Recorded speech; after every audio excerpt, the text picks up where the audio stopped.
So hello everyone, स्वागत है फिर से आप सभी के आपके अपने चैनल सरकारी अपडेट पॉइंट में। दोस्तों, एकलव्य मॉडल रेसिडेंशियल स्कूल में गेस्ट शिक्षकों की नई भर्ती निकल करके आ चुकी है।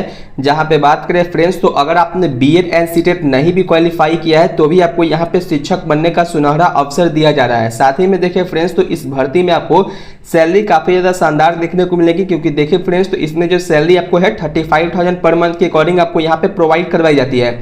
बहुत सारी इसमें पोस्ट को निकाला गया है, जिसमें देखें फ्रेंड्स, तो मेनली आपको बहुत सारे पोस्ट देखने को मिल जाते हैं। सबसे बड़ी बात है दोस्तों कि इस भर्ती में आपको किसी भी तरीके का रिटन एग्जामिनेशन वगैरह देखने को नहीं मिलता है। जी हाँ दोस्तों, आपने बिल्कुल ही सही सुना, किसी भी तरीके का रिटन एग्जामिनेशन आपको देखने को नहीं मिलेगा, बल्कि यह आपकी पूरी तरीके से बिना परीक्षा वाली सीधी भर्ती होने वाली है।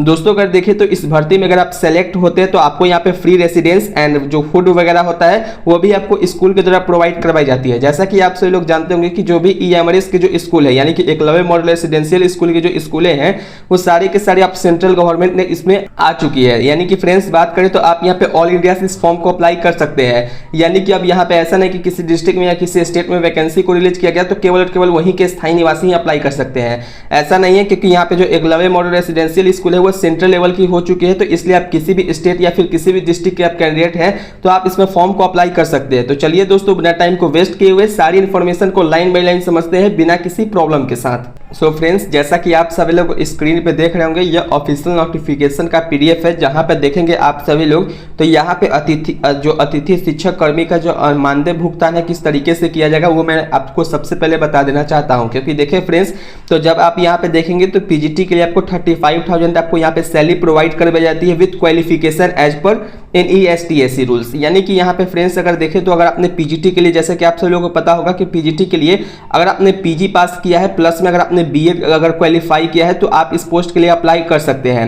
एंड फ्रेंड्स टीजीटी के लिए देखें तो टीजीटी के लिए अगर आपने ग्रेजुएशन अगर पास कर लिया होता है, और साथ ही में देखें फ्रेंड्स, तो इसके साथ में आपको बीएड भी क्वालिफाई होना पड़ता है, प्लस में सीटेट भी क्वालिफाई होना पड़ता है। तो अगर आपने यहाँ पे बीएड अगर पीजीटी में देखें तो पीजी के साथ साथ अगर बीएड किया है तो विद क्वालिफिकेशन के साथ में आपको 35,000 आपको सैलरी प्रोवाइड करवाई जाएगी। अगर आपके पास यहाँ पे बीएड नहीं है तो आपको यहाँ पे 31,000 पर मंथ के अकॉर्डिंग आपको यहाँ पे सैलरी प्रोवाइड करवाई जाएगी विद, यहाँ पे आप लोगों को दिख रहा होगा कि without qualification as per of NESTS rules, यानी कि NESTS के जो रूल्स है उसके अकॉर्डिंग आपको 31,000 विदाउट क्वालिफिकेशन के साथ में प्रोवाइड करवाया जाएगा। यानी कि सिंपली अगर आपने पीजी पास किया है तो भी आप इस फॉर्म के लिए अप्लाई कर सकते हैं, और साथ ही में यहाँ पे जाकर के इंटरव्यू वगैरह भी दे सकते हैं। टीजीटी के ऊपर में देखें तो टीजीटी के लिए आप सभी लोगों को पता होगा कि ग्रेजुएशन के साथ साथ में बीएड का भी आपके पास डिग्री होनी चाहिए, साथ ही में सीटेट का भी डिग्री होना चाहिए। तो अगर आपके पास बीएड एंड सीटेट दोनों अगर आपके पास क्वालिफिकेशन है तो आपको यहाँ पे जो विद क्वालिफिकेशन के साथ में जो सैलरी है आपको 33,000 आपको मिलेगी, और विदाउट क्वालिफिकेशन में देखें तो विदाउट क्वालिफिकेशन के साथ में आपको 29,000 आपको यहाँ पे सैलरी प्रोवाइड करवाई जाएगी। यानी कि सिंपल तरीके से अगर देखें तो यहाँ पे आपको 33,000 आपको विद क्वालिफिकेशन के साथ में आपको मिलेगी, और विदाउट क्वालिफिकेशन के साथ में आपको 29,000 आपको पर मंथ के अकॉर्डिंग सैलरी यहाँ पे प्रोवाइड करवाई जाती है।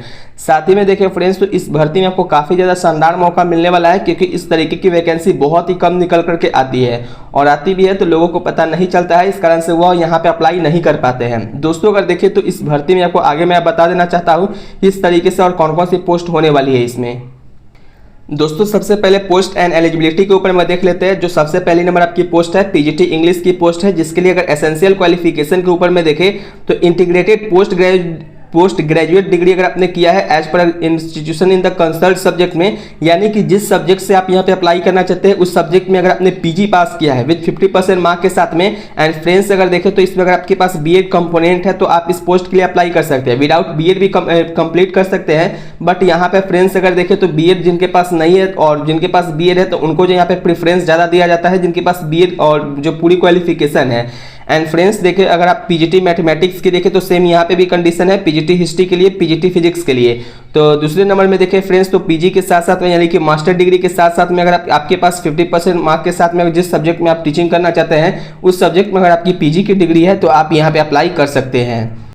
लेकिन फ्रेंड्स पीजीटी में जो भी आपको यहाँ पे टीचिंग के लिए देखने को मिलेंगे उसमें कंपलसरी है कि आपको यहाँ पे पीजी की डिग्री आपके पास होनी चाहिए। अगर आपके पास पीजी की डिग्री नहीं है तो आप इस पोस्ट के लिए अप्लाई नहीं कर पाएंगे। दोस्तों अब देख लेते हैं लाइन बाय लाइन की पीजीटी इंग्लिश के लिए यहाँ पे मास्टर डिग्री आपके पास इंग्लिश होनी चाहिए, और पीजीटी मैथमेटिक्स के ऊपर मैं देखें तो इन मैथमेटिक्स और any specialization in mathematics provided candidate the study mathematics at graduate level की अगर आपने मैथमेटिक्स किया है, स्पेशलाइजेशन किया है तो आप इस पोस्ट के लिए आसानी से अप्लाई कर सकते हैं। पीजीटी हिस्ट्री के ऊपर में देखें तो पीजीटी हिस्ट्री के लिए इन हिस्ट्री और any specialization in history provided the candidate the study history और एट ग्रेजुएट लेवल, यानी कि ग्रेजुएट लेवल तक अगर आपने पीजीटी हिस्ट्री किया है तो आप इस पोस्ट के लिए अप्लाई कर पाएंगे। वही फ्रेंड्स देखिए पीजीटी फिजिक्स के लिए तो सेम यहाँ पे भी आपको ग्रेजुएशन लेवल की आपको यहाँ पे पढ़ाई होनी चाहिए। टीजीटी इंग्लिश के ऊपर में देखिए फ्रेंड्स तो टीजीटी इंग्लिश के लिए 4 ईयर का अगर आपके पास इंटीग्रेटेड ग्रेजुएशन डिग्री है एट 50% मार्क के साथ में तो आप इस पोस्ट के लिए अप्लाई कर सकते हैं। एंड फ्रेंड्स देखें तो आपके पास में बैचलर ऑनर्स डिग्री या फिर किसी भी रिकॉग्नाइज्ड यूनिवर्सिटी के साथ में एटलीस्ट 50% मार्क के साथ में अगर आपने ग्रेजुएशन को कंप्लीट किया है सेम सब्जेक्ट में तो आप इस पोस्ट के लिए अप्लाई कर सकते हैं। इसमें अगर देखें फ्रेंड्स टीजीटी में तो टीजीटी इंग्लिश की पोस्ट है, टीजीटी हिंदी की है, टीजीटी मैथमेटिक्स की होने वाली है, टीजीटी साइंस की है, टीजीटी सोशल साइंस की है, टीजीटी संस्कृत की भी पोस्ट आपको यहाँ पे देखने को मिल जाती है। दोस्तों अगर देखें तो पोस्ट ग्रेजुएशन में देखें तो कंसल्ट सब्जेक्ट में या फिर एनी स्पेशलाइजेशन भी किया है एटलीस्ट 55% मार्क के साथ में तो आपको यहाँ पे अप्लाई करने का मौका मिलता है टीजीटी के रूप में। दोस्तों आप लोगों को पता होगा कि एक और लैंग्वेज यहाँ पे ऐड हुई है जो कि टीजीटी संथाली की वैकेंसी होने वाली है, जिसके लिए देखें तो इसके लिए अगर आपने बीएड और एमएड अगर किया है किसी भी रिकॉग्नाइज्ड इंस्टीट्यूशन या इंस्टीट्यूट के साथ में एटलीस्ट 50% मार्क के साथ में, और साथ ही में देखें तो इसमें अगर आपने बीएड 50% मार्क के साथ में कंप्लीट किया है तो आप इस पोस्ट के लिए अप्लाई कर सकते हैं। या फिर फ्रेंड्स अगर आपने 3 ईयर का इंटीग्रेटेड बीएड एमएड कोर्स किया है एटलीस्ट 50% मार्क के साथ में अगर आपने यहाँ पे पास आउट कर लिया है तो आप इस पोस्ट के लिए अप्लाई कर सकते हैं। बट देखें फ्रेंड्स तो टीजीटी संथाली वैकेंसी के लिए कॉल्यूमन नंबर सी में आपको देखने को मिल जाएगा जो कि क्वालिफाई होना चाहिए, सीटेट का पेपर 2 यहाँ पे आपको क्वालिफाई होना चाहिए as per government of India के द्वारा। एंड फ्रेंड्स देखें तो इसमें आपको पोस्ट वाइज मैं आपको बता देना चाहता हूँ क्या इसकी क्वालिफिकेशन वगैरह रहेगी। तो टीजीटी हिंदी की देखें तो स्टडी जो आपकी हिंदी है मेन सब्जेक्ट के रूप में जो ग्रेजुएशन की 3 ईयर ग्रेजुएशन है उसमें अंडर ग्रेजुएट जो कोर्स वगैरह होती है तो उसमें आपके पास हिंदी सब्जेक्ट मेन सब्जेक्ट के रूप में होनी चाहिए। और टीजीटी इंग्लिश में देखें तो सेम कंडीशन में आपको मेन सब्जेक्ट के रूप में जो है ग्रेजुएशन में आपको इंग्लिश सब्जेक्ट होना चाहिए। मैथमेटिक्स में देखें तो मैथमेटिक्स में आपको जो मेन इलेक्टिव या फिर main subject in all 3 year का जो कोर्स वगैरह है उसमें होनी चाहिए। या फिर फ्रेंड्स अगर आपके फिजिक्स एटलीस्ट 1 या 2 सेमेस्टर वगैरह में भी है तो भी आप इस पोस्ट के लिए अप्लाई कर सकते हैं। दोस्तों अगर देखें टीजीटी साइंस के लिए तो टीजीटी साइंस के लिए मेन सब्जेक्ट के रूप में बायोलॉजी लाइफ साइंस है, या फिर सब्सिडी सब्जेक्ट में देखें तो केमिस्ट्री एंड बॉटनी जूलॉजी वगैरह भी है तो भी आपको यहाँ पे अप्लाई करने का मौका मिल जाता है। तो इस तरीके से आप यहाँ पे मेन सब्जेक्ट और सब्सिडी सब्जेक्ट को आप यहाँ पे देख सकते हैं। वही फ्रेंड्स देखिए टीजीटी सोशल स्टडीज के लिए तो टीजीटी सोशल स्टडीज के लिए आपके स्टडी एनी 2 सब्जेक्ट में अगर आपने क्वालिफाई किया है यानी कि कोर्स अगर किया है जैसे कि हिस्ट्री के साथ ज्योग्राफी है, फिर इकोनॉमिक्स है, पॉलिटिकल साइंस है एंड ग्रेजुएशन के साथ में अगर आपके पास ये सब सारे सब्जेक्ट्स है तो आप इस पोस्ट के लिए अप्लाई कर सकते हैं। टीजीटी आर्ट में देखिए फ्रेंड्स तो टीजीटी आर्ट में आपको शिक्षक बनने के लिए अगर आपके पास बैचलर डिग्री है ड्राइंग या फिर पेंटिंग वगैरह में या फिर स्कल्पचर वगैरह में है या फिर graphic art, fine arts, visual art वगैरह में है एटलीस्ट 50% मार्क के साथ में अगर आपने पास आउट कर लिया है और पेंटिंग जो आपकी मेन सब्जेक्ट के रूप में है 3 ईयर का ग्रेजुएशन अगर आपने किया है तो आप इस पोस्ट के लिए अप्लाई कर सकते हैं। टीजीटी म्यूजिक में अगर देखें फ्रेंड्स तो टीजीटी म्यूजिक के लिए अगर आपने बैचलर डिग्री इन म्यूजिक किया है, परफॉर्मेंस आर्ट्स वगैरह भी किया है तो भी आप इस पोस्ट के लिए अप्लाई कर सकते हैं। बट 50% मार्क्स आपको यहाँ पे कंपलसरी है कि आपके पास होनी चाहिए। दोस्तों अगर देखें तो सब्जेक्ट जो है स्टडी इन 3 ईयर के डिग्री के पास में आपके पास मेन सब्जेक्ट होनी चाहिए। टीजीटी कंप्यूटर साइंस के ऊपर में देखें तो टीजीटी कंप्यूटर साइंस में देखें तो बैचलर डिग्री आपके पास कंप्यूटर एप्लीकेशन में होना चाहिए यानी कि बीसीए आपने किया होना चाहिए। एटलीस्ट 50% मार्क्स अगर आपके पास है तो आप इस पोस्ट के लिए अप्लाई कर सकते हैं। ग्रेजुएशन या फिर अंडर ग्रेजुएट कोर्स में देखें तो कंप्यूटर साइंस या फिर आईटी वगैरह से किया है किसी भी रिकॉग्नाइज्ड इंस्टीट्यूशन या फिर यूनिवर्सिटी के साथ में एटलीस्ट 50% मार्क्स के साथ में अगर आपने पास आउट कर लिया है तो आप इस पोस्ट के लिए अप्लाई कर सकते हैं। या फिर फ्रेंड्स देखें तो बीई या फिर बीटेक किया है कंप्यूटर साइंस या फिर इंफॉर्मेशन टेक्नोलॉजी वगैरह में तो आप इस पोस्ट के लिए अप्लाई कर सकते हैं। बट इसमें भी आपके पास 50% मार्क्स यहाँ पे कंपलसरी होनी चाहिए। पेट मेल में देखें तो पेट मेल के लिए आपको या फिर पेट फीमेल के लिए दोनों पोस्ट की अगर देखें क्वालिफिकेशन की तो अगर आपने 4 ईयर का इंटीग्रेटेड बीपीईडी का कोर्स किया है एटलीस्ट 50% मार्क के साथ में तो आप इस पोस्ट के लिए अप्लाई कर सकते हैं। एंड फ्रेंड्स देखें तो अगर आपने bachelor degree in physical education या फिर फिजिकल एजुकेशन स्पोर्ट्स वगैरह में किया है ऑफर जो है तो दोस्तों पेट मेल एंड पेट फीमेल के ऊपर में देखें तो बीपीईडी का कोर्स अगर आपने किया है एटलीस्ट 50% मार्क के साथ में तो आप इस पोस्ट के लिए अप्लाई कर सकते हैं। या फिर फ्रेंड्स देखिए bachelor degree in physical education and physical education sports वगैरह में 50% मार्क्स है तो आप इस पोस्ट के लिए अप्लाई कर सकते हैं।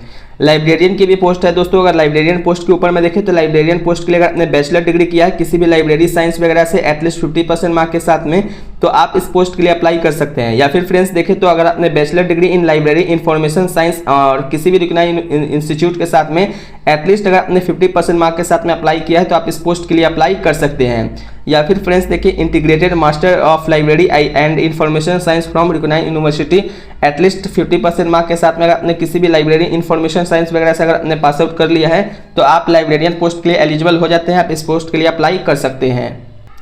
दोस्तों अगर इसमें देखें आयु सीमा वगैरह की, यानी कि अगर एज लिमिट के ऊपर में देखें तो न्यूनतम जो है 21 ईयर्स तक कंप्लीटली आपकी एज होना चाहिए, और जो मैक्सिमम एज है 60 ईयर्स तक के कैंडिडेट इसमें फॉर्म के लिए अप्लाई कर सकते हैं। यानी कि जो यहाँ पे जो 21 साल से लेकर के सिंपल लैंग्वेज में समझा जाए तो 60 साल तक के कैंडिडेट इस फॉर्म के लिए अप्लाई कर सकते हैं। एंड फ्रेंड्स देखें तो यहाँ पे आपको 65 ईयर्स तक के जो यहाँ पे कैंडिडेट बताया गया है, यानी कि जो पहले से किसी भी राज्य सरकार या फिर जो मान्यता प्राप्त जो CBSE स्कूल वगैरह में पहले से ही पढ़ा रहे हैं तो वो कैंडिडेट जो है 65 ईयर्स तक के उनको एज लिमिट में छूट दिया जाता है। दोस्तों पोस्ट वाइज देख लेते हैं क्या क्या इसमें कितनी वैकेंसी को रिलीज किया गया है। तो TGT इंग्लिश के लिए देखें तो TGT के लिए 1 वैकेंसी है। TGT हिंदी सब्जेक्ट में देखें तो TGT हिंदी सब्जेक्ट के लिए 4 वैकेंसीज है। TGT मैथमेटिक्स में देखें तो TGT मैथमेटिक्स के लिए भी आपको 1 वैकेंसी है। TGT साइंस के लिए देखें तो TGT साइंस के लिए भी आपको 1 वैकेंसी दिया गया है। वही देखें फ्रेंड्स TGT सोशल साइंस के लिए तो TGT सोशल साइंस के लिए 1 वैकेंसी है। PGT इंग्लिश के लिए देखें तो 3 वैकेंसीज है। PGT मैथमेटिक्स की देखें तो 3 वैकेंसी है। PGT हिस्ट्री के लिए देखें तो 3 वैकेंसी है। PGT हिस्ट्री के लिए फिर देखें PGT physics and PGT history के लिए देखें तो 3 आपको वैकेंसी देखने को मिल जाती है। TGT संस्कृत में देखें तो 3 वैकेंसीज है। TGT संथाली लैंग्वेज के लिए 4 वैकेंसीज निकाला गया है। पेट मेल के लिए 3 वैकेंसीज है। पेट फीमेल के लिए 4 वैकेंसीज है। और TGT आर्ट वगैरह के लिए 3 वैकेंसीज है। TGT म्यूजिक के लिए आपको 3 वैकेंसीज है। TGT कंप्यूटर साइंस के लिए देखें दोस्तों तो 4 वैकेंसीज आपको यहाँ पे देखने को मिलते हैं। बाकी लाइब्रेरियन पोस्ट के लिए देखें तो लाइब्रेरियन पोस्ट के लिए 2 वैकेंसी है। टोटल नंबर ऑफ वैकेंसी के ऊपर में देखें तो टोटल नंबर ऑफ वैकेंसी आपको 46 आपको वैकेंसी देखने को मिल जाती है। तो जो भी इंटरेस्टेड कैंडिडेट है वो डायरेक्टली जाकर के वॉल कॉल इंटरव्यू के लिए शामिल हो सकते हैं। अगर इसकी डेट वगैरह की देखें तो क्या इसमें डेट वगैरह किस तरीके से अप्लाई कर सकते हैं, तो यह जो वैकेंसी है सिमडेगा जिला की वैकेंसी निकाला गया है, जो कि एकलव्य आदर्श विद्यालय सौगंडा पाकड़कन गर्जा सिमडेगा कुलमजार जो यहाँ पे इस तरीके की एड्रेस वगैरह दिया गया। तत्कालीन रूप से अतिथि शिक्षकों की आवश्यकता है, जिसके लिए TGT स्नातक प्रशिक्षित शिक्षक TGT स्नातक प्रशिक्षित शिक्षक जो यहाँ पे है पूर्ण रूप से भरा हुआ आवेदन शैक्षणिक एवं प्रपत्र के साथ में प्रमाणित पत्र के साथ में 2 सितंबर 2026 को अपराह्न 5 बजे तक जो है केवल निबंधित स्पीड पोस्ट के माध्यम से सशर्ते आमंत्रित किया जाता है। विस्तृत विज्ञापन एवं नियम एवं शर्त तथा आवेदन पत्र पर सिमडेगा जिले के वेबसाइट पर आपको यहाँ पे वेबसाइट पे आपको देखने को मिल जाएगी। दोस्तों इसमें आपको इसी फॉर्म के नीचे में एक बायोडाटा भी देखने को मिल जाता है, जिसका एप्लीकेशन फॉर्म गेस्ट टीचर के लिए आपको यहाँ पे देखने को मिलता है, जिसमें सबसे पहले आपको क्या है तो पासपोर्ट साइज फोटो आपको यहाँ पे चिपकाना पड़ेगा। रजिस्ट्रेशन नंबर आपको यहाँ पे छोड़ देनी, क्योंकि ये ऑफिस यूज के लिए होता है। किस पोस्ट के लिए अप्लाई करें उस पोस्ट का नाम लिखना है, और जो भी आप इसमें ध्यान रखना है कि फॉर्म लिखेंगे तो आपको कैपिटल लेटर का ही यूज करना है, स्मॉल लेटर का आपको यूज बिल्कुल भी नहीं करनी है। और स्कूल का आपको प्रीफरेंस भी देना है कि आप तीनों स्कूल में से किस स्कूल को प्रीफरेंस देते हैं, तो जो भी आपके आसपास के लोकेशंस होंगे उसके अनुसार आप दे दीजिएगा। और बाकी अगर देखें फ्रेंड्स तो आपको नेम आपको ब्लॉक लेटर में भरना है, फिर फादर नेम है, डेट ऑफ बर्थ लिखना है, जेंडर लिखना है, मैरिड है अनमैरिड है तो वो लिखना है, और इस तरीके से आप पूरी डिटेल्स को भर लीजिएगा। ध्यान रखना है दोस्तों कि इसमें आपको जो डायरेक्टली जब इंटरव्यू वगैरह होता है तो उस टाइम में आपको क्या करनी है, तो डायरेक्टली आपको क्या इंटरव्यू के टाइम ही आपको यहाँ पे डेमो क्लासेस वगैरह देखने को मिल जाते हैं। तो किसी भी एक टॉपिक को डेमो क्लास के रूप में आपको तैयार कर लेना है, और किसी भी एक टॉपिक को जब अच्छे से तैयार कर लीजिएगा तो जब इंटरव्यू के लिए जब आप जाते हैं तो डायरेक्टली आपको वहीं पे आपको देखने को मिल जाती है किस तरीके से आप डेमो क्लासेस वगैरह में देखते हैं। एंड फ्रेंड्स देखें तो इस वैकेंसी में आपको सबसे बड़ी मौका क्यों मिलती है, क्योंकि इसमें आपको अगर आपने बीएड नहीं किया, सीटेट नहीं किया तो भी आपको इसमें अप्लाई करने का शानदार मौका मिल रहा है। सो फ्रेंड्स उम्मीद करता हूं कि आप लोगों को यह वीडियो अच्छी लगी होगी। अगर आपको यह वीडियो अच्छी लगी हो तो इस वीडियो को लाइक जरूर करें और अपने चैनल सरकारी अपडेट पॉइंट को सब्सक्राइब भी कर लें।